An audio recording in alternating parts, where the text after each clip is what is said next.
Yeah. I'm outside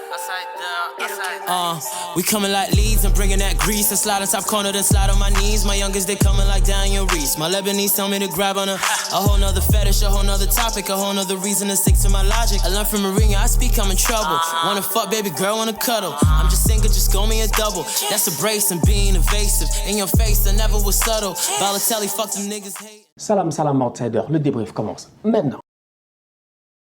Arsenal l'emporte aujourd'hui 2-0 face à Newcastle. Prochain match des Gunners, si je ne me trompe pas, c'est face à Manchester United cette semaine. On va être très sérieux en toute honnêteté. Quand tu vois le match là qu'Arsenal a gagné 2-0 face à Newcastle, tu as une seule chose à dire, c'est que cette équipe-là commence à avoir du caractère. La dernière fois, elle a joué face à Liverpool, elle a perdu. Quel était mon débrief? Quelle était mon analyse? Je n'étais pas choqué, je n'avais pas peur. J'avais dit qu'on avait fait, même à mon humble avis, un bon match. Le problème, il est simple, c'est que Liverpool, ils sont trop forts. J'ai eu à dire ici qu'Arsenal, c'est un poussin. Liverpool, c'est un poulet. On ne mange pas la même chose, on ne mange pas la même taille de graines. Si je mange les graines de Liverpool, je vais m'étouffer. Aujourd'hui, sincèrement, on va être très sérieux. Arsenal, à mon humble avis, est encore loin de Liverpool, Chelsea, Manchester City. Cependant, Manchester United, vu ce qu'ils sont en train de vivre en ce moment, c'est une équipe qui est quand même prenable. Donc, du coup, Arsenal, après la défaite face à Liverpool, ils gagnent aujourd'hui 2-0 face à Newcastle. Pour moi, ils sont dans un bon momentum.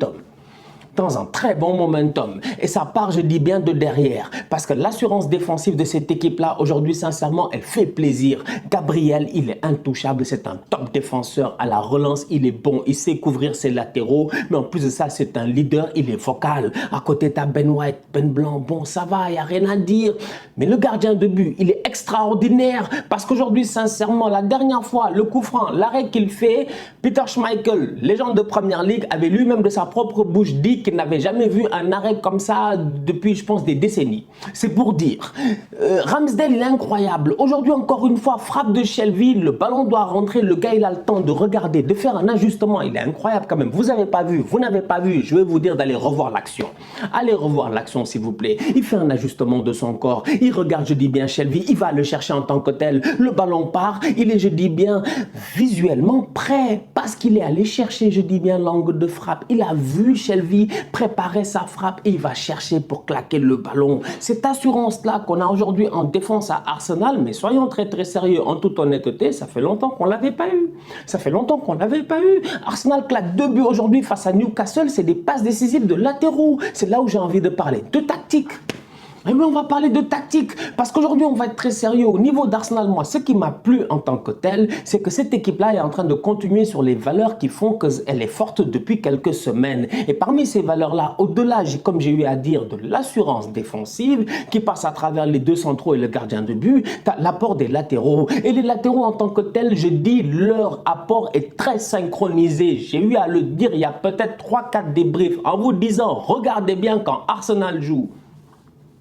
Quand le boy, comment il s'appelle? Quand le boy Tavares, il monte, comme du n'importe quoi. Lui, sincèrement, c'est Bissaka. Si Bissaka savait frapper. Oh, franchement, boy Tavares, il est là à frapper à gauche et à droite, à foutre les ballons en l'air. Mais c'est pas grave, son activité est très intéressante. Tu as un Tavares qui est sur le côté, qui est excellent en tant que tel. Mais au-delà de cela, quand Tavares monte, Tomiyasu, il reste, je dis bien, proche de ses défenseurs. Donc du coup, tu as une défense à 3 Arsenal qui se crée. Si Tomiyasu monte, tu as un Thomas Partey qui vient coulisser. Tu as constamment, je dis bien, un système défensif à 3 plus ou moins qui nous permet d'éviter les contre-attaques. Et ça, sincèrement, en toute honnêteté, ça crée un équilibre, je dis bien, dans le jeu d'Arsenal. Et ça, comme j'ai eu à le dire, on peut parler de Tokar jusqu'à demain, mais à un moment donné, il faut rendre à César ce qui appartient à César. Arteta est en train de travailler. Tactiquement parlant, aujourd'hui, encore une fois, Arsenal a été coordonné et logique sur le terrain. Les latéraux, ils savent monter et quand monter. Et les deux, en tant que tels, ils ont une palette qui est très intéressante. Tomiyasu, parlons-en à un moment donné, sincèrement. Mais où est Hector Bellerin? Mais oui, Hector Bellerin, franchement, en toute honnêteté, il est où mon mannequin? Il est où mon samouraï? Il est où, je dis bien, le gars qui était là pour faire le top modèle au lieu de jouer au football? Il n'est plus là. Aujourd'hui, sur le terrain, on a un vrai, je dis bien, guerrier. Un vrai guerrier qui s'appelle Tomiyasu, un japonais. Mais franchement, on va être très sérieux. C'est un top player. Tomiyasu, défensivement, pour le passé, c'est un problème. Son positionnement, mais franchement, il n'y a rien à dire. Il est toujours bien. Mais au-delà de cela, aujourd'hui, la passe décisive qu'il me sort en tant que tel pour Martinelli, elle est excellente. 2 passes décisives, une de Tavares, une de Tomiyasu. Je dis en tant que tel que cette équipe-là est en train de jouer. Regarde offensivement comment on a joué. C'est-à-dire que les gens veulent venir ici en train de parler facilement comme ça. Je dis, Arsenal joue. Franchement, Arsenal joue. Vous avez vu en tant que tel les mouvements des latéraux. Vous avez vu en tant que tel comment le double pivot réussit à se gérer en termes de mouvement. Il y en a un qui monte, il y en a un qui redescend et tout. Mais là où c'est intéressant, c'est le fait que moi, j'ai des ailiers, mais qui sont dangereux, qui sont anormalement dangereux. Parce que tu te rends compte que la permutation constante entre Smith Rowe et Saka, ça crée le danger. Bukayo Saka est censé coller la ligne sur le côté droit. Il est constamment, je dis bien, sur le côté gauche. Qui l'a invité? Personne. Cependant, il vient créer des surnombres et derrière, tu as quelqu'un d'autre qui va essayer de se mettre en isolation ou on doit essayer de lui aussi créer un dédoublement ou un surnombre du côté opposé. Du coup, tu vois au niveau d'Arsenal un football franchement qui est très cohérent. En toute honnêteté, qui est très cohérent. Si Pierre-Emerick Aubameyang se gère aujourd'hui, Arsenal peut gagner peut-être 4-0 ce match-là.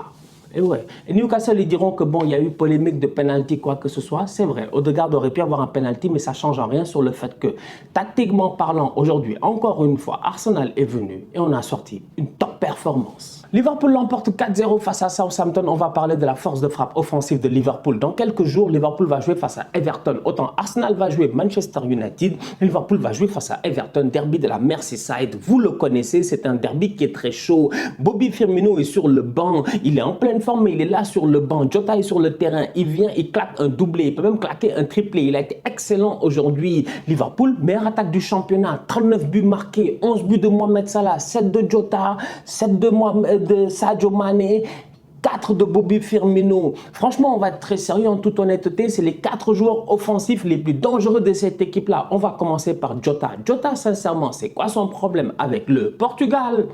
J'essaie de comprendre franchement. Et la seule chose qui me vient en tête, c'est de me dire que Jota, en fait, à Liverpool, tu te rends compte qu'il est toujours là dans la surface de réparation. Mais au-delà de cela, il a, je dis bien, la confiance de ses coéquipiers. Et lui aussi, il fait confiance à ses coéquipiers. C'est ce qui fait que Jota n'a pas besoin de beaucoup dézonner. Il sait que le ballon va arriver. Il est constamment là à la retombée du ballon, dans la surface de réparation. Il le fait à la perfection. Pourquoi ça ne marche pas avec le Portugal? Il y a des questions à se poser. Mais sincèrement, Jota, c'est pas un tocard. Aujourd'hui, encore une fois, il vient, il claque un doublé. Sadio Mané, excellent. Mohamed Salah, excellent. 2 joueurs très techniques aujourd'hui qui claquent beaucoup de buts, même s'ils n'ont pas marqué aujourd'hui.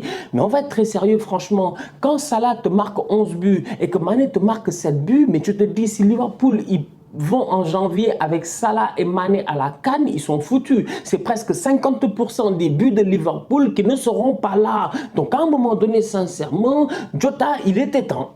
Il est temps que la machine, elle reprenne, je dis bien. On arrive en décembre. Jota, je pense que le mois de décembre, il aime bien. C'est Noël et tout ça. Il est temps qu'il commence à claquer des buts parce que Liverpool en aura besoin. Au-delà de cela, franchement, on va être très sérieux. Aujourd'hui, au niveau de Liverpool, pour la première fois depuis très longtemps, le milieu de terrain de Liverpool au complet était là. Henderson, Fabinho, Thiago Alcantara. C'est-à-dire qu'en termes d'expérience, tu ne peux pas avoir mieux. Et aujourd'hui, sincèrement, les 3, ils ont été extraordinaires. Quand même, sincèrement, ça commence à enchaîner les matchs et tu te rends compte que derrière, il y a une assurance qui se crée et cette assurance-là, elle est magnifique. Parce qu'aujourd'hui, tu te rends compte que Fabinho, il est dans son rôle de numéro 6 devant la défense, il fait le travail.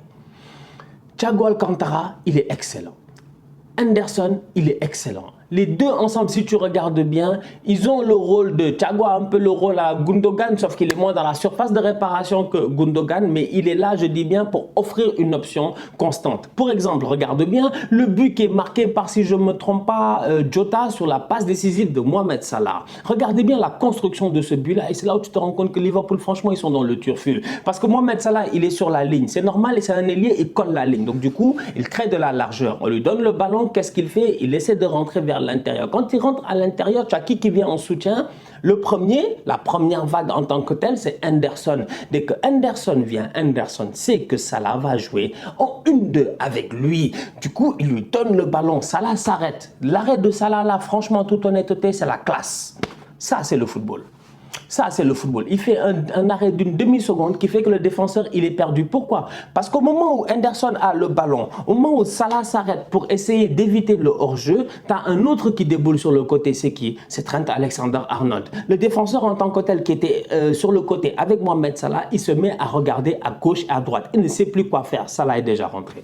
Le ballon est dans la surface de réparation. Le centre deuxième poteau est parfait. Tu as un but. Ces combinaisons-là, en tant que telles que tu as avec Jordan Henderson, c'est les mêmes que tu as de l'autre côté avec Thiago Alcantara. Entre Sadio Mané, Thiago Alcantara et Robertson, tu as un triangle qui se fait. Et les gars savent comment combiner. Thiago Alcantara, de temps en temps, il est là que pour le surnom, pour occuper un espace. Alors que les gars savent déjà dans leur tête que la combinaison se fera entre Robertson et Sadio Mané. C'est ce qui s'est fait lors du premier but. Donc franchement, on va être très sérieux. Je dis Liverpool, je les regarde tactiquement et je dis ça, c'est des équipes.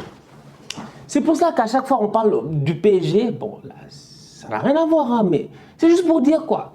On parle du PSG pour vous dire que tactiquement, tu vois, le travail des autres, tu es bluffé. C'est pour ça que je dis que les autres, ils sont forts. Franchement, ils sont très forts. Aujourd'hui, Liverpool, tactiquement parlant, top performance de leur part. Et comme je dis, les gars, ils ont confiance en leur adversaire, en leur coéquipier. C'est tellement important. Avoir confiance en ton coéquipier, c'est tellement important parce que ça fait que tu n'as pas besoin de dézonner. Franchement, le ballon est donné à Fabinho. Fabinho, il sait qu'à côté de lui, dans sa tête, il sait très bien qu'il a, je dis bien, normalement une course de Henderson et normalement un Thiago qui attend. Il a deux options qui s'ouvrent vers lui. S'il se retourne un tout petit peu plus, je dis bien, d'une manière quand même, on va être très sérieuse à quoi. Ça c'est, s'il se retourne à 120 degrés, ou c'est ça? Oui, 120 degrés. S'il se retourne à 120 degrés, il a Trent Alexander-Arnold qui est parti. De l'autre côté, il a Robertson qui est parti. Sinon, tu as un Sadio qui a offert une option. Ou sinon, tu as un Jota qui est parti en profondeur. C'est-à-dire que chacun occupe un espace sur le terrain. Personne ne vient bouffer l'espace de l'autre. Pourquoi cela? Parce que chacun a confiance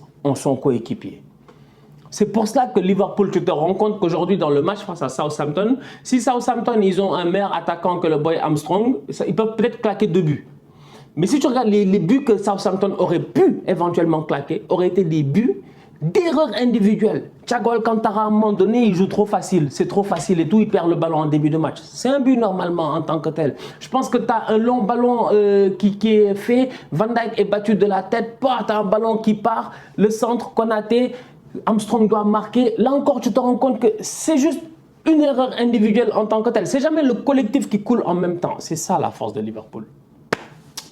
Je dis, franchement, aujourd'hui, top performance de la part des Reds. Comme je dis, ma seule inquiétude, c'est le fait que cette équipe-là, elle est en train de récupérer des joueurs. Konaté a été excellent aujourd'hui. Van Dijk, il n'y a rien à dire. Les latéraux, vous-même, vous savez. Le milieu de terrain au top. Mais en attaque en tant que tel, Salah et Mané vont partir. Et quand ils vont partir, comment est-ce que Liverpool va s'en sortir? Au-delà de cela, cette semaine, ils vont jouer face à Everton.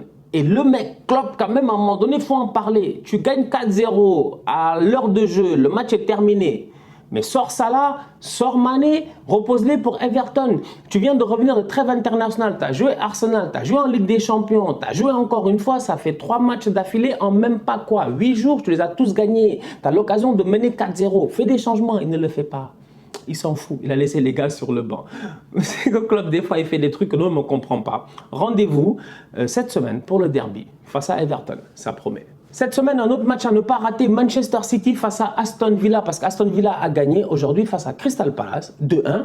Pas décisif de Cheikhou Kouyaté d'ailleurs en passant en fin de match, mais Aston Villa qui gagne, ce qui est intéressant, c'est qui est le coach d'Aston Villa? C'est Steven Gerrard. Steven Gerrard quand même, qui a quitté, je dis bien, les Glasgow Rangers, c'est ça, non? Les Rangers, pour arriver en Première Ligue. 2 matchs, 2 victoires. Prochain match, premier vrai test. Face à qui? Pep Guardiola et Manchester City. Ça promet franchement. J'ai hâte de voir comment tactiquement Steven Gerrard, il va essayer de contenir les attaques de Man City. La famille, on se capte très bientôt pour un nouveau débrief. D'ici là, on continue à liker, on continue à partager. On s'abonne, on est ensemble, on reste en santé. Tous outsiders.